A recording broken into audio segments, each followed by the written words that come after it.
Atlanta News First Plus starts now.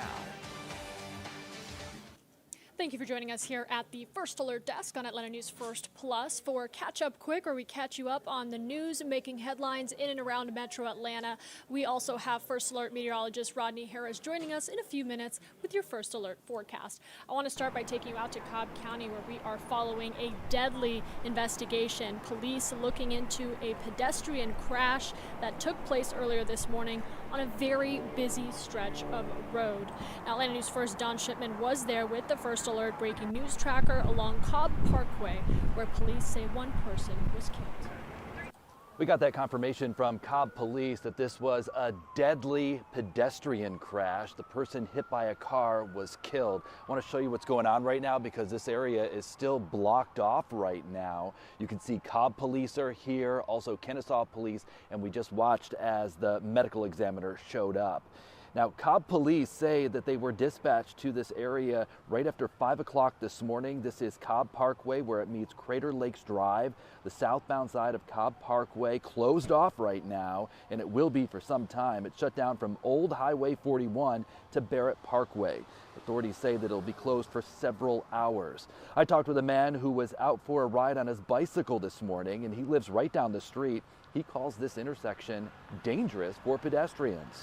The traffic is so horrendous nowadays, and you've got Barrett and you've got 41, and so consequently you've got two high usage car lanes, and so consequently it was a matter of time, I guess. And back here you can see traffic is moving on the other side. One thing that we're working to get information on is on the driver. We have inquiries into police to find out if the driver stayed on the scene or left. We're here in Cobb County. Don Shipman, Atlanta News First.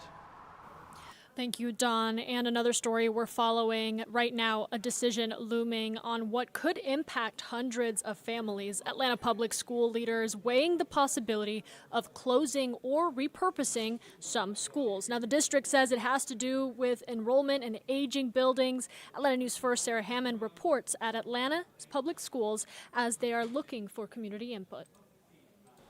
So the district has a number of public meetings scheduled, a couple of them virtual happening tonight, so that parents have the opportunity to weigh in on their students' future here with Atlanta Public Schools. Now, the school district says they need to look at some overcrowded schools, underutilized campuses, and aging facilities through their long-range plan. The average age of their buildings is close to 60 years old. Now, while APS is budgeted for 70,000 students, they're only filling about 50,000 seats right now. So they're looking at some possible closures or repurposing some of their buildings. And during a previous meeting, Superintendent Dr. Brian Johnson says he knows the possibility of changing where children go to school is not an easy conversation to have. We really want to be clear that nothing is decided. This is a very difficult, frankly, conversation. Not one, I'll be abundantly clear, not one I want to have, but one that we responsibly have to have. There are 2 virtual meetings today, 2 more tomorrow. Each one is based on a different region. There's also an in-person meeting specifically about overutilized high schools on Wednesday at Midtown High School. Over the summer, the district says they've received about 3,700 responses to their online survey, and they say they hope to have a proposal ready in November for the school board to vote on in December. At Atlanta Public Schools, Sarah Hammond for Atlanta News First. And right now we're continuing to follow a story that we reported to you over the weekend. Many of the workers detained at a construction site near Savannah will be flown back to South Korea. South Korea has announced early yesterday morning that it reached a deal with the U.S. government. Officials say more than 300 South Koreans were among the 475 people detained in the Trump administration's largest worksite immigration sweep. One man that was taken has been in the United States since he was a child. His 16-year-old daughter says her father was just trying to provide for his family. Now, many of the construction jobs on the Hyundai plant were given to subcontractors. The plant has also faced safety concerns. 3 men were killed on the job in 3 separate incidences, and those continue to be looked into.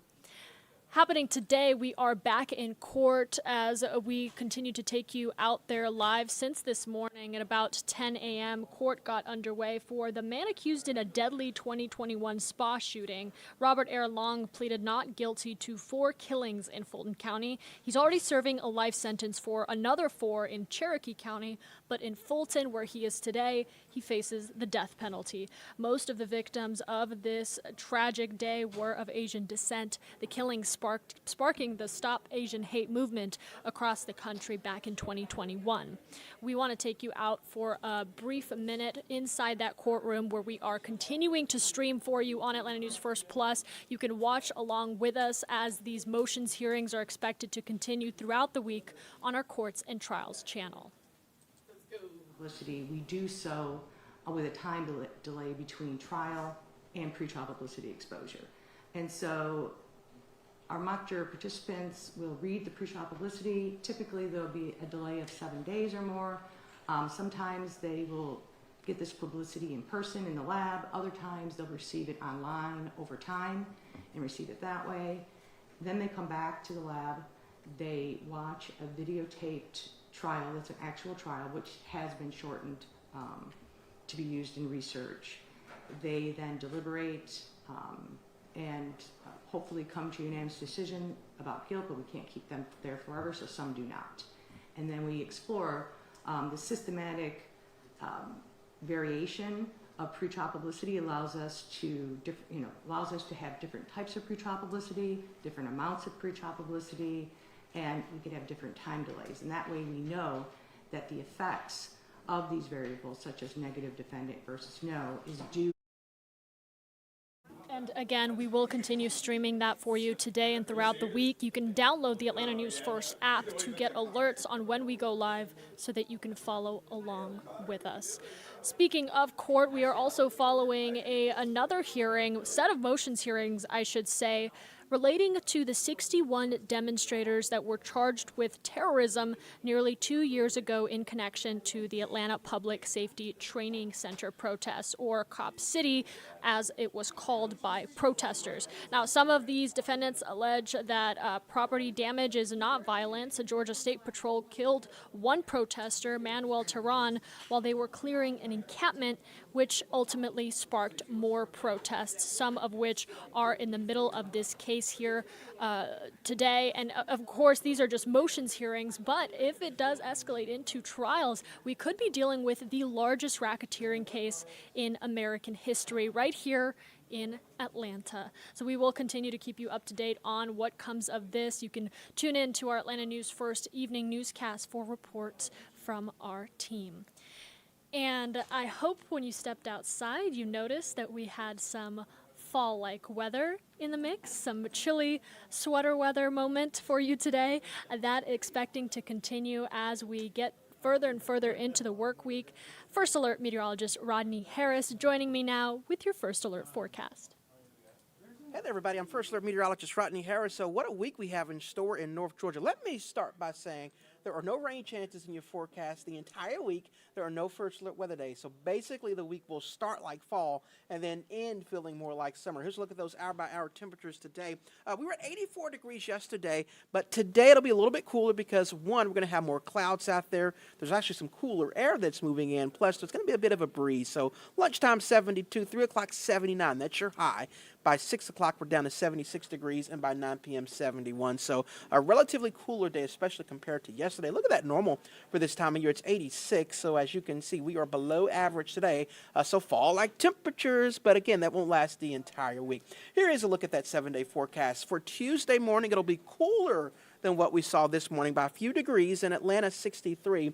That means if you're in the suburbs, your temperatures are dropping into the upper 50s, so you will need a jacket, at least a light jacket, as you get to work on Tuesday. And then by Tuesday afternoon, we're up to 81 under partly cloudy skies, so a lot of clouds out there today, but you will notice a bit more sunshine on Tuesday.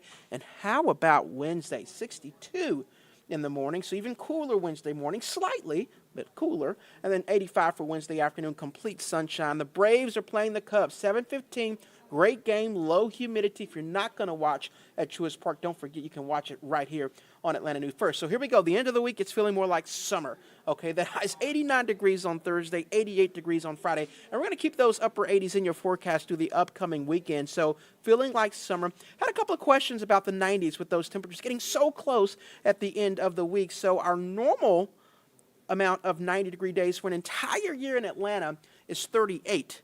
We actually hit 90 on Friday and Saturday of last week, so we're up to 52 90-degree days in Atlanta. I know it doesn't feel like it because it's been cooler recently, but yes, we have seen 52 90-degree days in Atlanta, so we have been well above average on those 90-degree days. And I wanted to give you a little perspective here. This is my calendar. Today we are on Monday, September the 8th. So our last 90-degree day in Atlanta is typically on September the 11th. That would be this upcoming Thursday. And as you saw with that graphic I just showed you, we are going to get close. We don't have 90s in your forecast, but we're going to get close, 88, 89. So we'll see what happens here by the end of the week. But nonetheless, as you plan for your upcoming weekend, it'll feel like summer. You can get out to the pool if you want, out to the lakes. We'll keep you up to date on any rain chances that may reappear in the First Alert Weather app. Thank you for watching ANF Plus. For more breaking news, live coverage, and your community stories, download the Atlanta News First app.